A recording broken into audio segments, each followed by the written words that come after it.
Good evening. And welcome to my Dharma talk. My name is Yogetsu Akasaka. I'm from Japan. I'm from Sōtō Zen School in Japan, and I'm a priest of Sōtō School in Japan. And this is my third time to have a Dharma talk in San Francisco Zen Center. And I am so honored to be back here. So last two times I was invited as a guest teacher and to have a concert and to have a Dharma talk. But this time I came and stayed as a guest student. So this experience is very interesting to me to think about what's beginner's mind. So back to starting point of Zen practice. As everyone knows about beginner's mind as an attitude for practicing Zen. I fortunately having this opportunity to really experience this beginner's mind.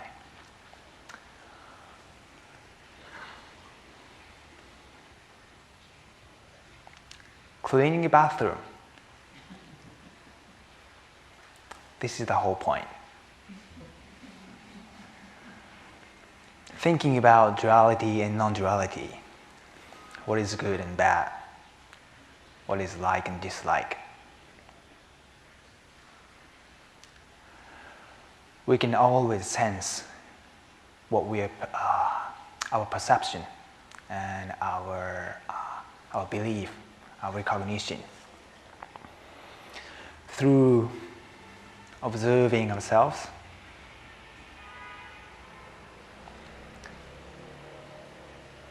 When we see something we don't really like, we feel something arises in ourselves with some sensation or emotion. And then you can see yourself through that emotion and sensation. And being honest, you can know yourself that, oh, I still have some judgment, some dualistic mind deciding, judging what is good and what is bad. And through that perception and sensation, unconsciously we start thinking, oh, I don't want to do this. I don't like this. Oh, this smells so bad. This looks so dirty. And then some story happens in your mind.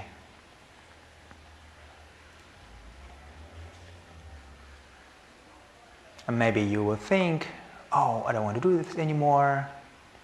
This is not my job. Why they don't hire cleaners?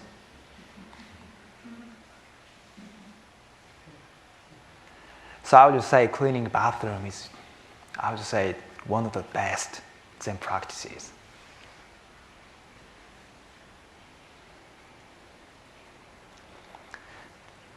But unfortunately, the bathroom in this city center, they're all clean.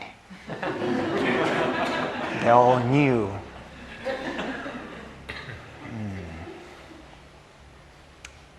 But still, I had this thought, seeing in the bathroom, and they're very clean, they're very new. But still, I see some spots. I see some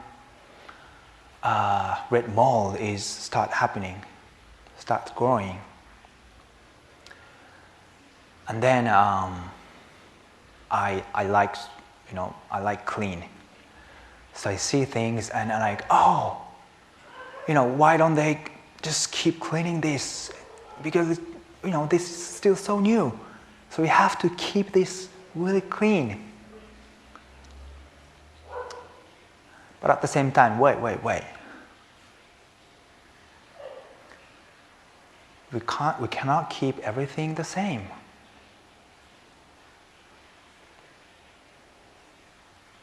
As fundamental teaching of Buddhism, everything flows. Everything is impermanent.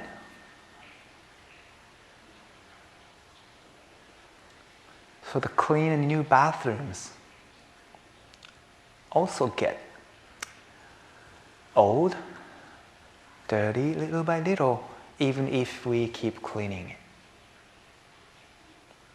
But I notice myself, I have some attachment for, I want to keep these all clean. But I notice it and but this is also how it goes, how everything goes.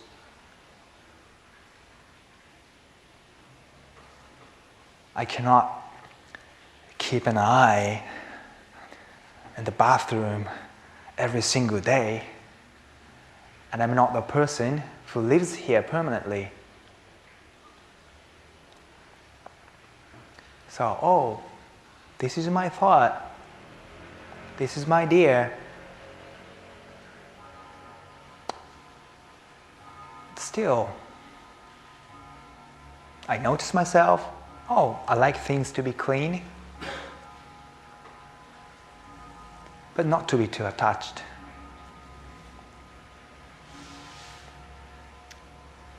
It's finding a good balance.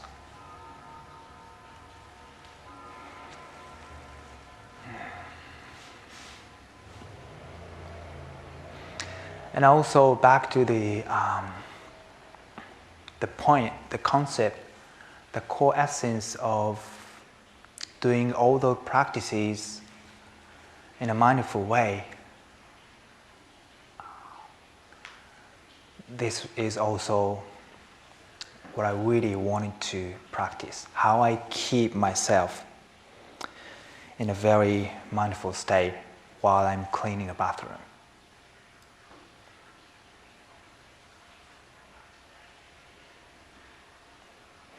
So using my full body awareness from my fingertips to my toe, I feel my whole body. And then put the paper to clean the sink, for example. Take the sponge. And feeling the sensation, how I rub the sink. The sensation that I'm rubbing the floor of the shower room.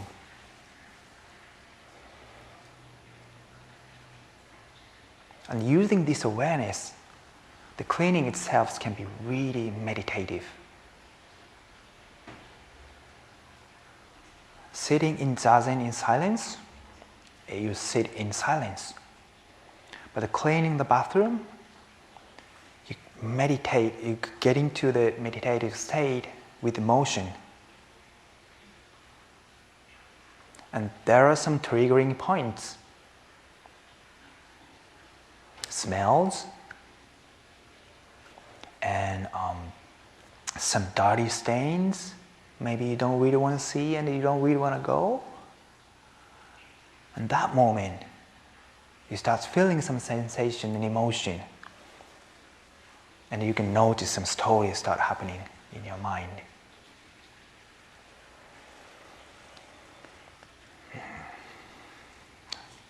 So I would say, if you think yourself practice really enough, the Zen practice, just go back to the cleaning the bathroom.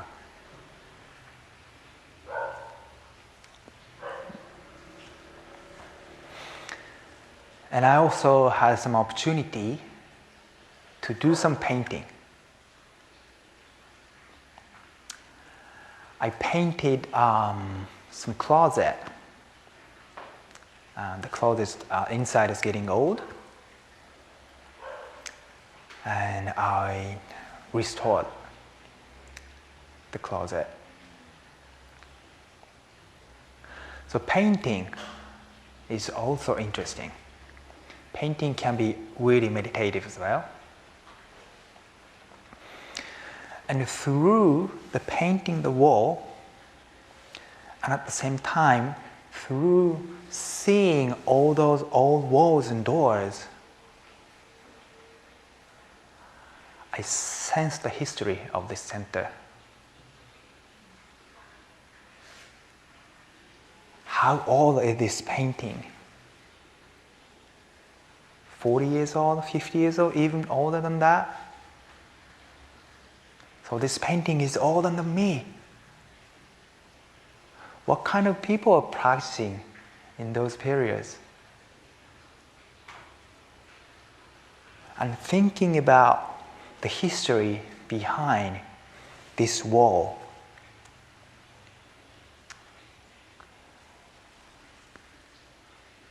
I was feeling somehow deep appreciation.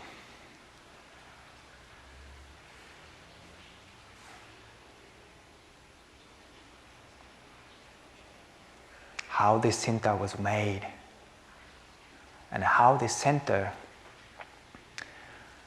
has been maintaining in a really proper way. And still there are a lot of people coming in. And people know this place is a mecca of American Zen.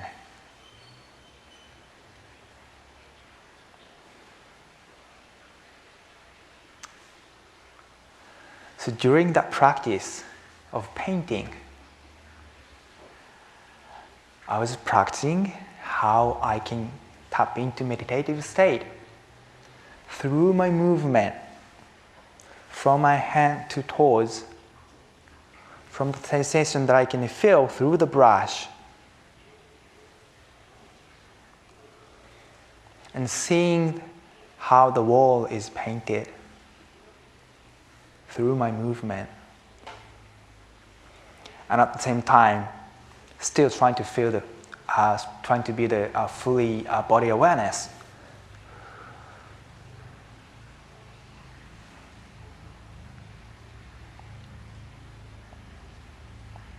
This is not easy,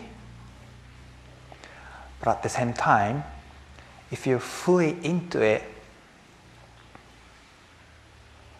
you are actually the brush. You synchronize to the wall, to the door, and to the building.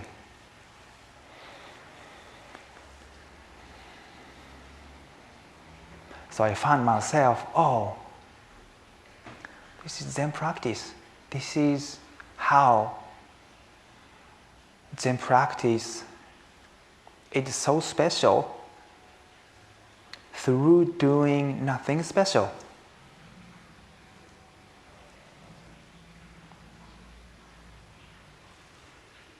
This is how the Zen practice works.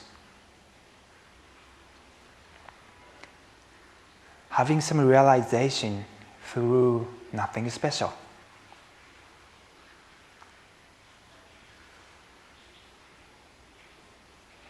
For doing this practice, you don't even need a robe.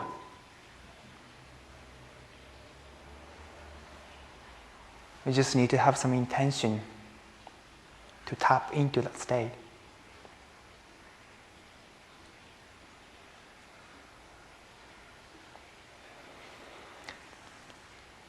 So back to this beginner's mind. I've been having great time staying here, to be honest. And I really appreciate the daily routine. Wake up in the early morning, sit zazen with everyone, and having morning service with everyone. This is so precious.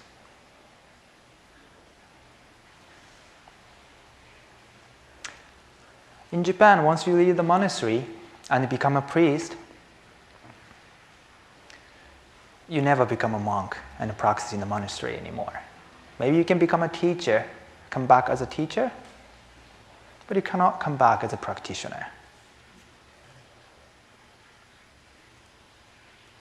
That's how I appreciate this experience more, even more.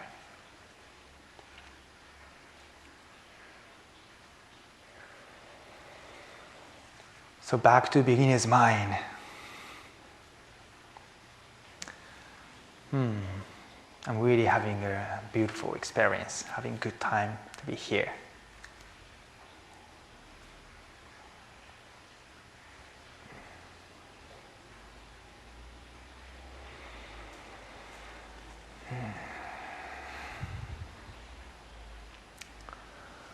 And let me talk about my history a little bit. Maybe some of you seeing me for the first time. So here in the San Francisco Zen Center, people come to practice. People come to practice Zen.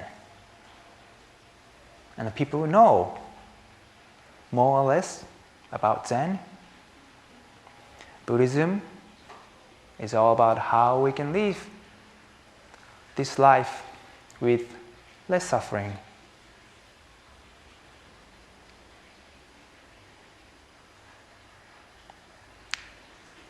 But in Japan, most people's idea about Buddhism is, Buddhism is all about doing funerals and memorial services and Buddhist temples for cemeteries. Gives Buddhist temple and cemeteries always together. And temple is a place for doing funerals and memorial services.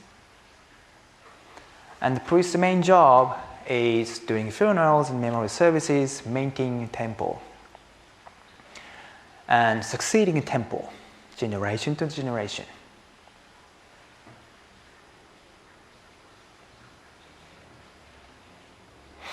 So,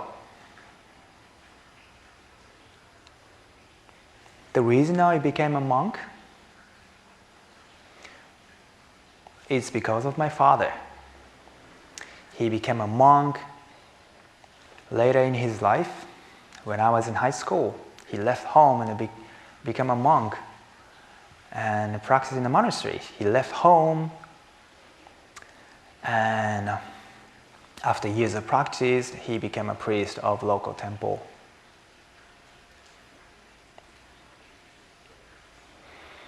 And since then, once in a while, he asked me if I'm interested to succeed him. At that time, I was still early 20s. So I was like, no, you do it, I won't do it.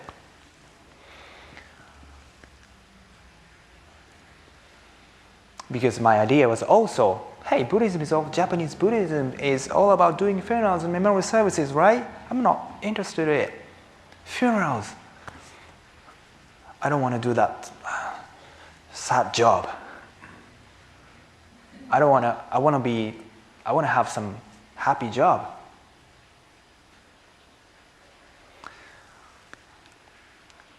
But I was at the same time interested in my spiritual growth. Like true happiness, my purpose of life. What is really important in this life? How I can be really happy and satisfied with my own life. That was my biggest question. And I read many books about self-development, self-improvement, spirituality, psychology.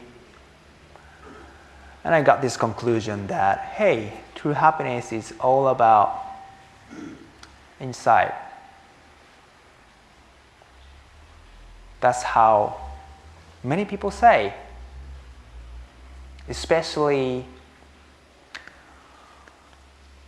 in spirituality, also in Buddhism, of course. That's how I was also interested in spirituality, my spiritual growth. And then at some point, I got this conclusion that oh, okay, if I can change my own perspective about Japanese Buddhism, just doing funerals and memorial services, wait, even doing funerals can be really meaningful, of course, because funeral is a ceremony between life and death.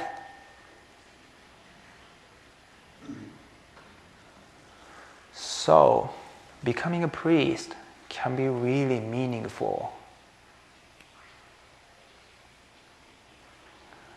And then at my birthday of 30, staring at stars in my temple, and I had big inspiration, oh, this is going to be my thing in the future.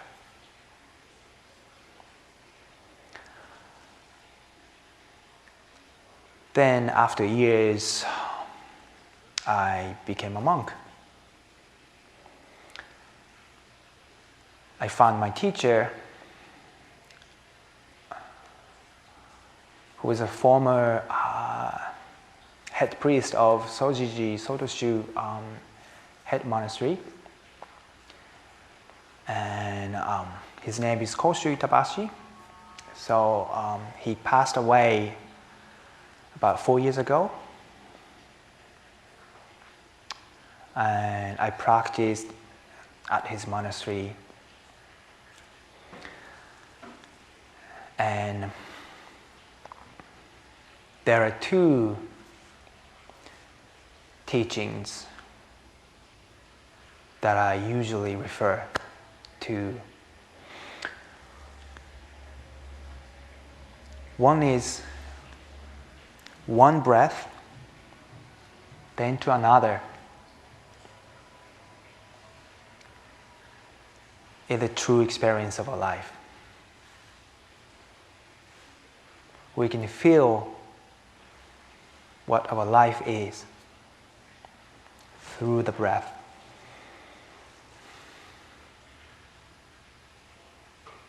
And the second, just be as you are.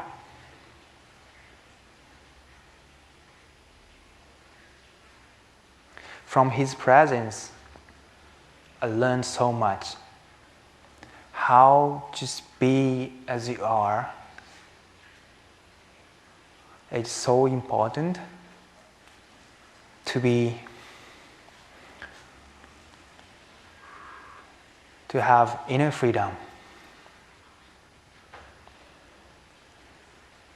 Even if he was a head priest of Sōtō Zen School, he was always just be himself. He never behaved that he was a really top priest. He was even charming to people. And that's how people got so attracted by his presence. And he also taught us, live like cats. Cats are so free. When it's cold, they find some cold place, and then find some warm place. And when it's hot, they find cool place.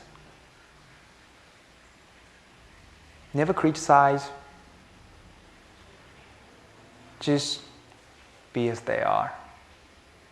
If they get hungry, they meow. So that's also his teaching. So, be as you are, and one breath, this breath, then to another.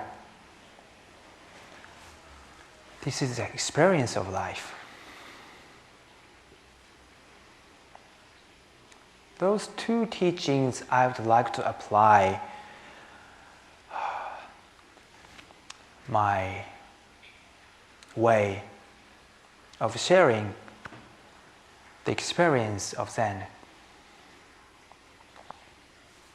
So I've been a musician for many years, and I'm applying music to practice meditation, tap into the meditative state.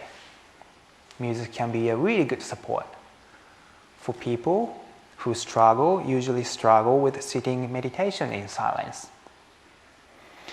And also a little bit doing breath work helps so much to tap into that state.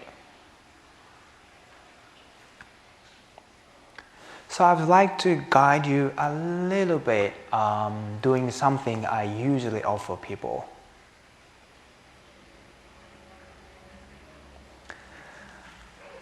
I little bit guide you to do a gentle breath work, not that hard that I usually guide, really gentle one. And I play a little bit instrument, and you can close your eyes and sense the feeling and sense what's coming inside of yourself. Okay.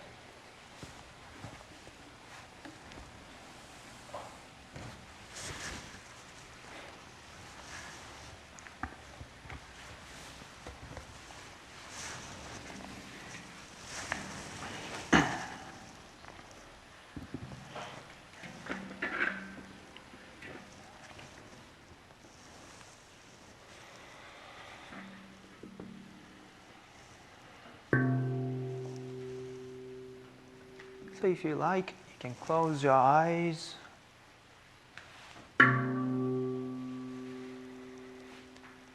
deeply inhale to your nose and out through the mouth. Again, into your nose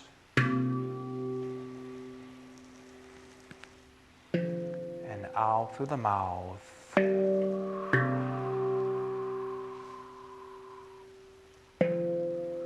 In and out. In, out. In, out. In, out. In, out. In, out. Last three. In, out. In, out. Last one. In, out. And hold your breath. Close your mouth. Keep noticing your sensation.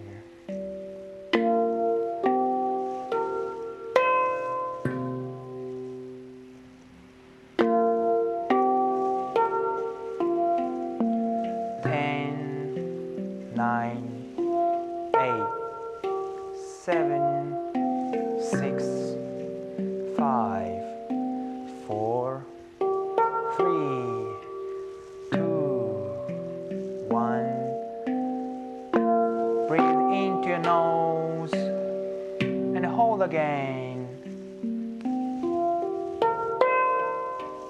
10, 9, 8, 7, 6, 5, 4, 3, 2, 1, and out with the breath out of the mouth. and keep relaxing.